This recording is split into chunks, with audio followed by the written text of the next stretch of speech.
I don't know what happened to me this weekend, but I kind of feel like I fell in love with football all over again. I'll have to admit, over the peak is football doomed future radio that we had going on, I don't know, 4 or 5 years ago or something. I remember one guy in particular saying that he felt complicit in his viewing. Like it was such a nasty, nasty version. Does football have a future? And I would constantly say, I don't know. Have you been to the South? Have you been to Texas? I've said that 100 times, but it was never true.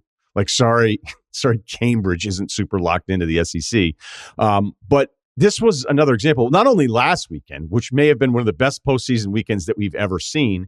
I mean, these two games were unbelievable on top of everything that was at stake for the stories, the legacy of whatever is real or what isn't. But, I don't know what it was. Like, I had a moment during the Cincinnati game against Kansas City, and having Cincinnati come back and win that game, I'm just going, this is happening. Like, this is so much fun. I'm having so much fun wondering if Cincinnati's going to go ahead and pull this game off. It's almost like I imagine, those of you that are married, right? You're kind of like, the kids are in the back, wife's riding shotgun. Maybe you're at a stoplight or something. You've been together, you've known each other a decade plus, and you had your ups and downs, and it's tough, man. Relationships are tough. I get it. And you see the sun just hits her right, and it's the profile, and you kind of look at her and you fall in love all over again. Right? You guys know what I'm talking about. That's what it was like for football this weekend. I love the conference championship weekend the most because there's just so much at stake. And there is something weird. It's almost Final Four-ish where, yeah, you want your team to win an entire national championship, but there just feels like something about winning your region and then getting to the Final Four and then you say, hey, we made it to the Final Four, even though you could be staring down a disappointing loss or maybe even a bigger loss in the national championship game. But I've always felt like the Super Bowl has a little bit more to that, beyond making the World Series, beyond the Stanley Cup final, or even the NBA finals, but something about, hey, we're in the Super Bowl and now the build up in these entire 2 weeks. So let's kind of go over just a bunch of observations in the entire weekend and kind of what I want to hammer on. Because Cincinnati, remember the bad month thing that we talked about? And that was certainly the case with the Rams in November. What the hell is going on? What happened to Stafford? And Stafford is, I would say, a tier 1. Does this guy suck or is he awesome QB? And it's hard to pull that off for an entire decade, but Stafford has somehow done that. So we'll get back to him a little bit later. But the Rams had that really bad month in November. You want to talk bad month? Think about Cincinnati now, your AFC representative in the Super Bowl. You realize they went 10-7, right? Like, it's kind of easy to forget.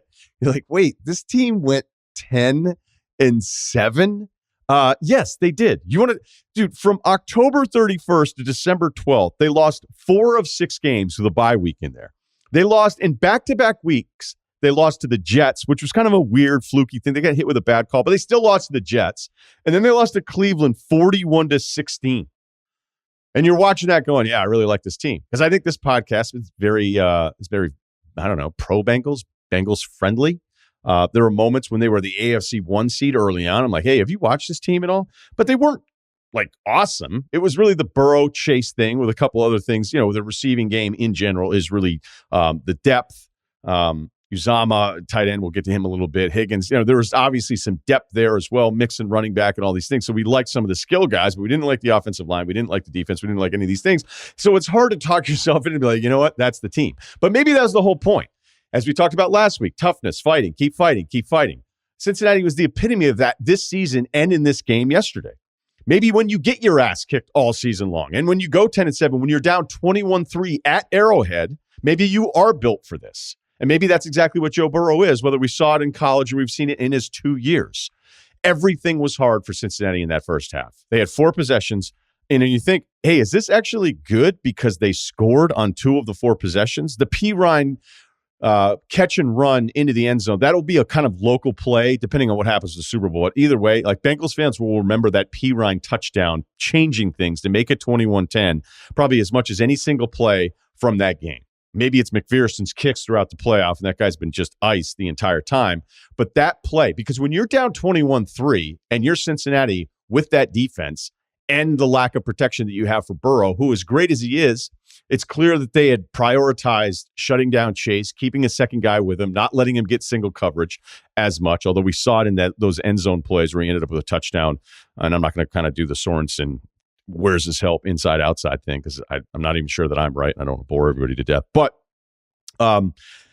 that kind of was just one of those parts of the entire year where I'm going, all right, so what do we know about guys getting sacked 50 plus times? They don't make it to the Super Bowl. Burrow now, who was sacked 51 times in the regular season, is the first quarterback to lead the league in sacks taken and actually make it to a Super Bowl. So we know this. Cincinnati is incredibly tough because of all the adversity they faced all season long, because they actually lost a ton of games. I don't think they were better than Kansas City or Buffalo throughout, but I also didn't think they were like the sixth best team in the AFC this entire time, despite the record. And maybe that's what we're all looking for here. That, when you look at the Burrow impact of this, and I was trying to think of an NBA comp, because trust me, when Kansas City was up 21-3, I had a Mahomes, Steph Curry comp ready to go. That was going to be the open. Hey, we worried about Mahomes. Here we go. It's kind of like people that are sending me Steph Curry's field goal percentage below Russell Westbrook's. And I'm like, yeah, okay, it is. Now what? Now what do you want me to do with this information? Do you want me to tell you one guy's a better shooter than the other? Because I'm just never going to worry about Steph. And honestly, I'm not going to worry about Mahomes, even though he was bad in the second half. But going back into it next year, Kansas City's going to win double-digit games. They're going to be in play for the AFC. But in this game in particular, Mahomes was pretty bad in the second half. After they had scored 3 straight touchdowns and converted, I think, every third down on those first few possessions. If they kick a field goal at the end of the first half, maybe we're talking about Kansas City in this matchup. I'm not sure. You never know how one score is going to relate to the next one. The pick to Bell, where he threw it a double coverage late that turned this game, and then Cincinnati goes and kicks the field goal. That interception ended up in Bell's hands. He didn't even realize it was in his hands as it was happening, but it was an incredible tip ball back to the other corner. Bell hangs on to it, and then Cincinnati's headed to the Super Bowl. But back to the Burrow part of this, we're always looking for the quarterback to change things. I guess we could argue that we've actually had a little bit more Burrow than we think. But then I could probably argue against every one of those scenarios. Mahomes, in his second season as a starter, remember he had that redshirt year essentially behind Alex Smith, he ended up in a Super Bowl, much like Burrow, who, again, was the first pick, not Mahomes' 10th pick. But Burrow's doing it with a franchise that does not have the history of Kansas City. It actually has one of the worst recent histories, or maybe all-time histories, when we're talking about NFL franchise. Not the single worst, but they're in that group of, this is not a program I usually expect to be doing big things. Kansas City's was already a much better team, and we saw that when Alex Smith was there. So that's not really the same thing. Goff made it in his third year as a starter, but if we take away the Jeff Fisher year, so if you go in real years with Sean McVay, Goff made it, but he's not Burrow. And as we saw, the Rams moved on from him. I think we also have an example in Josh Allen, but this is his fourth year in. He very well could have been in the Super Bowl this year. He's going to be in one, I would imagine. I love that Bills team for the most part. But he's not there, and Burrow is. So I don't really know that there's like an NBA comp that's perfect to say, okay, what's the number one overall pick that comes in, and now all of a sudden you're playing for a championship here this soon. I mean, even LeBron couldn't do that kind of stuff. But what we really have, oh, by the way, I saw that one tweet that Taylor Rooks had that I thought was kind of interesting as we try to figure out, like, how did we, is Burrow it? Really what it feels like is, do you have a certain look? And do you win games? Can you imagine if Baker Mayfield wore an iced out Nike symbol and then was like, hey, I make too much money for these to be fake? We'd kill him. But at the same time, if Baker did it while he was on his way to the Super Bowl, then we would probably like it, because that's all we're really doing here. So the it factor feels real with Burrow, but a lot of it is, do you win and do you have a certain look? Taylor Rooks had this tweet. She said, quote, Joe Burrow told me if he went into an NBA game, he could get at least 12 to 15 points with a straight face. And I knew he was going to be great because that is just irrational confidence. That's an awesome story. And maybe it's true. Maybe it's part of it. I also think if you asked half the NFL quarterbacks, they'd probably say the same thing. And if you asked 100 corners, 95 of them would say they would. If the standard is, do you think you would get points in an NBA game today and you be a good quarterback, then my dad should be playing week 1 in 2022 somewhere. But what we do know, as we look at the Rams coming back against San Francisco, which felt like they still were the better team, and it was going to turn out to be another classic Jimmy G win, where you're like, wait, this guy's in the Super Bowl again? And to think how I felt about Stafford, who was just not supported enough, right? He just wasn't supported enough in Detroit. That's it. Look at it. I'm not telling you Stafford's always been a top 5 quarterback, but the way the swings, the variance of what we've thought about Stafford publicly, where I've always liked him, and I haven't liked Jimmy G. And Garoppolo looks like he's a possession away from actually getting back to another time. Like, I can't believe this is happening again. You could argue the Rams pissed away 7 to 14 points in there. The first pick in the end zone actually was a little on Stafford. It was behind the receiver, gets tipped. You come away with 0 points. You miss the field goal on top of that, everything else. There's just a bunch of stuff in there. Tart drops the pick, which look, that was like 8 or 9 minutes left in the game. So there's still a lot of football to play. So I don't know that it was completely sealed that way with the way that's kind of been talked about after the fact with San Francisco dropping that interception. But here's kind of like a good way to tie it all together. Stafford just didn't have defensive support. They couldn't run the football. Special teams was terrible. Sando's broken all this stuff down from the Athletic in the past. Basically, Detroit's other units, other than offense, were always almost bottom third in the league for Stafford's entire tenure in Detroit. And he couldn't do it on his own. Most guys can. Very few can. Stafford couldn't. He didn't have any success.